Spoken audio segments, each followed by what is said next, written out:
صلى عليك الله يا خير الورى تعداد حبات الرمال وأكثرا صلى عليك الله ما غيث هما فوق السهول وبالجبال وبالقرى فوق السهول وبالجبال وبالقرى يا خير مبعوث بخير رسالة للناس يا خير الأنام وأطهرا نفدك بالأرواح وهي رخيصة ونحارب الغرب الدنيء الأغبرا. بسم الله الرحمن الرحيم. الحمد لله الذي هدانا لهذا وما كنا لنهتدي لولا أن هدانا الله. لقد جاءت رسل ربنا بالحق. صلوا على رسولنا محمد. صلوا على شفيع ذنوبنا محمد. صلوا على طبيب قلوبنا وقرة أعيننا محمد. Итак, фраза из матна «ля шарика ля». Имам Тахауи говорит, что нет у него шарик, сотоварища, тот, кого можно причислить, разделить.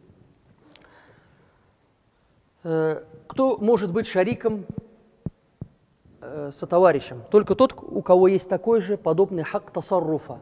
То есть у него есть право на какие-то действия, самостоятельные действия помимо Аллаха, субхану тааля. То есть мушрики во что верят?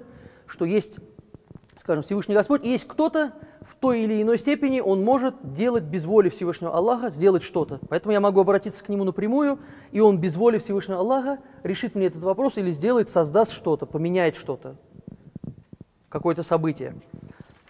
То есть человек верит, что их два, три, более, кто-то есть помимо Всевышнего Аллаха, субхану тааля. Итак, ширк бывает или в дате, когда мы говорим о Всевышнем Аллахе, субхану тааля, то есть можно сделать ширк в зате, или же сифат. Ширк может быть в сифатах Всевышнего Аллаха, или же аф'аль. Три вида: в зате, сифате и аф'аль, в действиях. И когда бедуины, они поклонялись, то есть арабы поклонялись идолам и называли их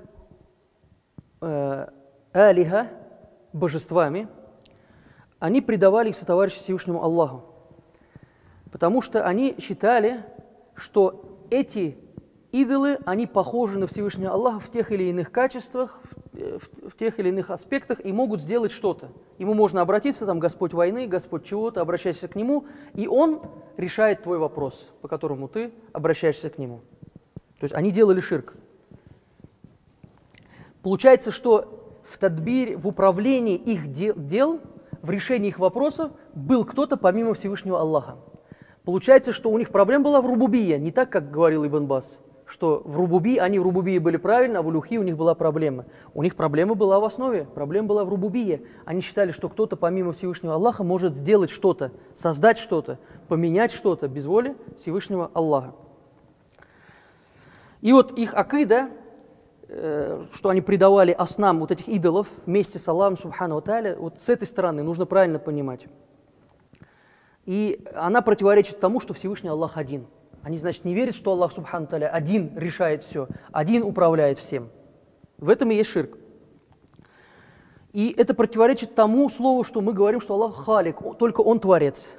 Даже если они скажут, кто создал этот мир, они скажут, то есть создал Всевышний Аллах. Но они считают, что еще кто-то что-то мог создавать, кто-то что-то мог делать. Поэтому это противоречит этим словам. Потому что халик, творец, это только тот, кто управляет. Тот, кто создал, тот и управляет, делает тадаббур. То есть они сделали сифат тадбир, управление кому-то помимо Всевышнего Аллаха. То есть у них есть кто-то другой, кто создает это действие. То есть первый ширк – это ширк физзат, когда предают и говорят, что кто-то помимо Всевышнего Аллаха субхану тааля может что-то создать или управлять чем-то. И с этой позиции, опять повторюсь, что у этих мушриков, у них не было акида рубубия, никак не могло, потому что они считали, что рубубия, что это такое? Тот, кто управляет всем, что кто-то может управлять и решать их дела помимо Всевышнего Аллаха. Проблема в этом. Второй ширк, ведь ширк фиссифат, ширк в сифатах Всевышнего Аллаха. Например, ташбих, как кому-то другому помимо Всевышнего Аллаха. То есть Аллаха уподобляешь кому-то или кого-то уподобляешь Аллаху. Например, такие слова, дальше шейх Саид Фуду перечисляет, очень интересно. Например, такие слова, как что Аллах, субхану та'аля, это якобы тело, джисм. Или же, что у Аллаха есть джиха, есть сторона. Или же у Аллаха есть худуд, границы, ограничен, что Аллах, субхану та'аля, ограничен. Или же, например, говорит, что знания такого-то, такого-то, они подобны знанию Аллаха, субхану та'аля. Ну, скажет человек, вот он работает там в Моссаде каком-нибудь, да, у них там столько информации, они, то есть, у них столько информации, они знают, как Аллах, субхану та'аля. Это будет ширком фиссифат. Или же его сила, его мощь, или у него такая власть, как у Господа, как у Аллаха. Это тоже все ширк в сифатах.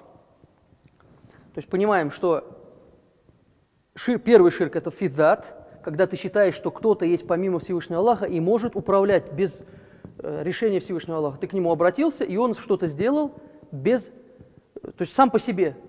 То есть помимо Аллаха у кого-то есть право управлять чем-то, что-то создавать, что-то менять, что-то решать. Второй ширк – это сифат, поэтому очень опасно, да, когда человек, то есть Аллах субхану ва тааля, человек описывает как тело, что он занимает место в пространстве, или у него есть сторона. Когда читаем Тахавия, мы дальше будем с вами читать, там очень четко это все показано.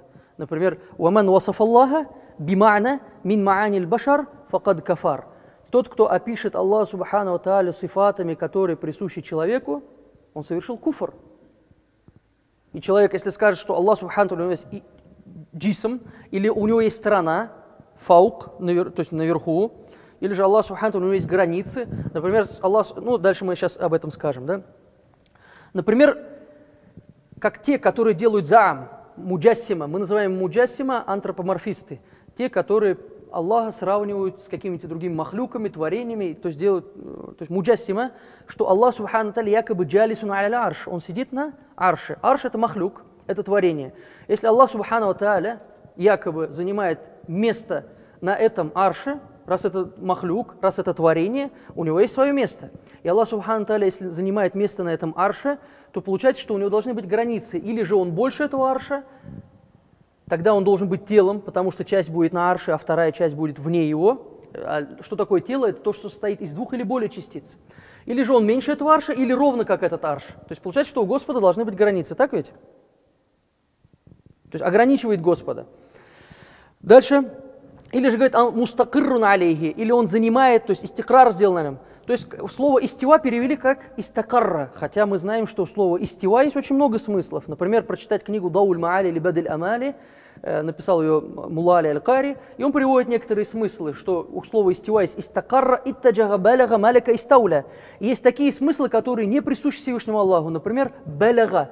«Вастава Муса», Муса, алейхиссалям, «баляга», возмужал, «вастава», да? Истива сделал. Разве вот возмужать, балигом стать, мы можем применить это слово по отношению к Аллаху субхану ва тааля? Разве это не будет неверием? Или почему мы должны выбрать какой-то смысл отсюда и сказать, что истакарра, он разместился? Почему не маляка? Почему не смысл маляка? Например, овладел этим аршем. Самый большой махлюк, и он владеет, его хукм на него распространяется даже. Чтобы простому бедуину понять, насколько силен Всевышний Аллах, насколько он могуществен. Вот есть самое большое творение, арш, его хукм распространяется и на него даже. Тогда понятно. Он говорит, где ваш далиль? Ну, возьмите шиир. «Вастава бишру аля Ирак биля сайфин вадамин мухракин». Бишр овладел Ираком, не поднимая меча, не проливая крови. Бима'на маляка. То есть бишр овладел, здесь слово истива. «Вастава бишру». Бишр овладел Ираком. Смысл маляка – владеть. Тогда с одним человеком мы разговариваем, говорим, вот здесь этот смысл не подходит, так как этот шиир насара. Я говорю, ну, субханаллах, вы когда изучаете замах шари, он мухтазилит был, или же когда читаете книги, приводят шиир, стихи мушриков, это является далилем в языке, что арабы употребляли это слово в смысле маляка, то есть истива, у истива очень много смыслов. Почему ты выбираешь тот смысл, который принижает или ограничивает Всевышнего Аллаха субхану ва тааля? Или же он соприкасается с ним. Например, в Бадль Амали Усман Аль-Уша он пишет, 12-й бейт, «Вараббуль арши фаукаль арши лякин биля васфит тамаккуни ваттисали». И Господь арш, он фаукаль арш. То есть нужно понять, например, аля арш или фаукаль арш. Что понять? Есть вот на столе или над столом. То есть книга на столе или книга над столом. Разные же понятия? То есть Аллах над всем. Фаукаль арш, лякин, но биля васфит тамаккуни, без сифата. Ты не понимаешь, что он тамаккун иттисаль, или иттисаль сделал к нему. То есть он на нем утвердился, или же он на нем соприкасается с ним. То есть без этого он над всем, но не понимай неправильно, не пойми, что он на нем располагается или же соприкасается с ним.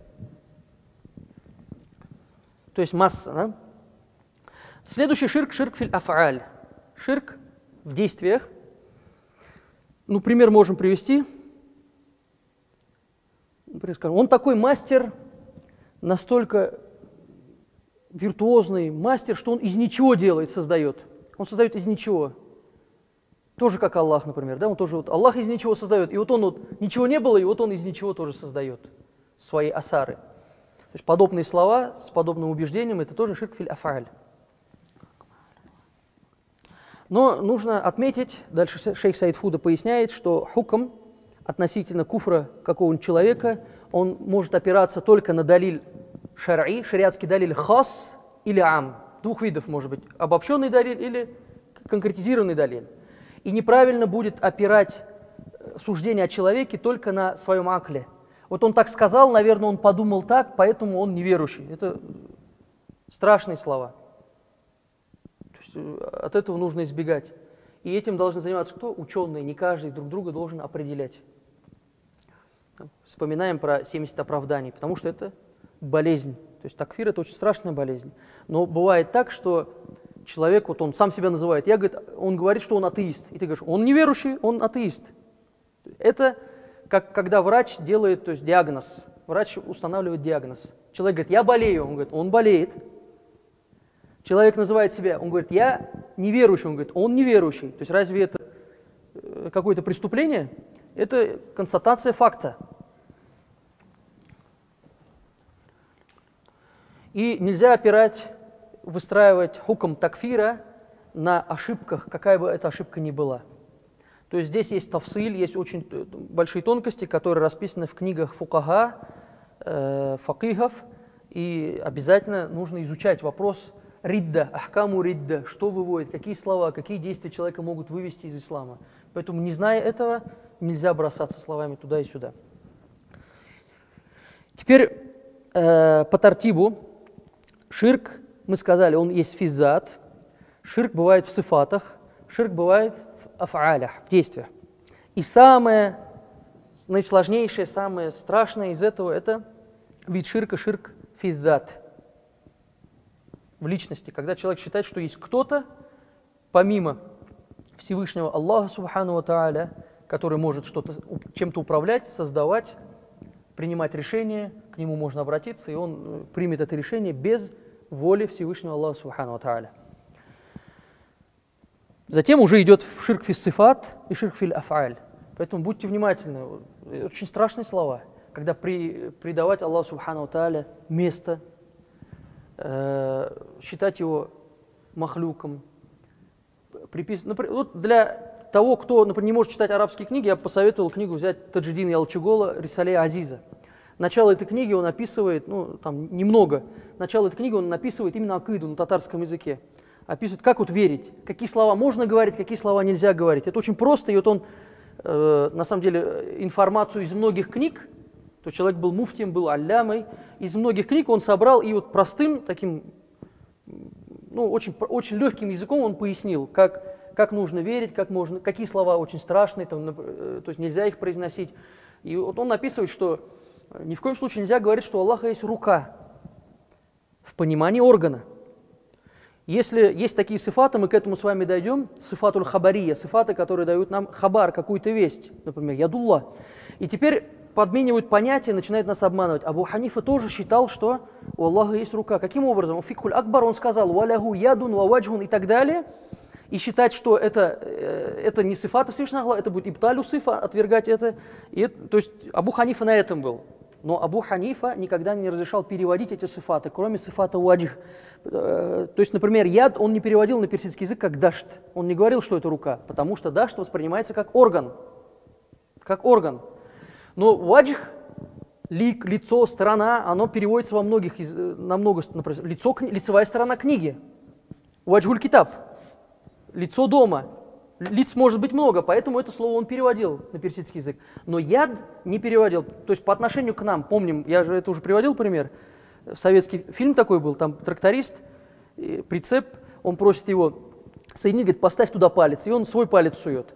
Но он пальцем подразумевал, что там такая железка, с которой нужно скреплять. То есть у него есть свой истилях, есть методология, есть использование этого слова, и у тракториста этот палец понимается как железка. Для нас это орган.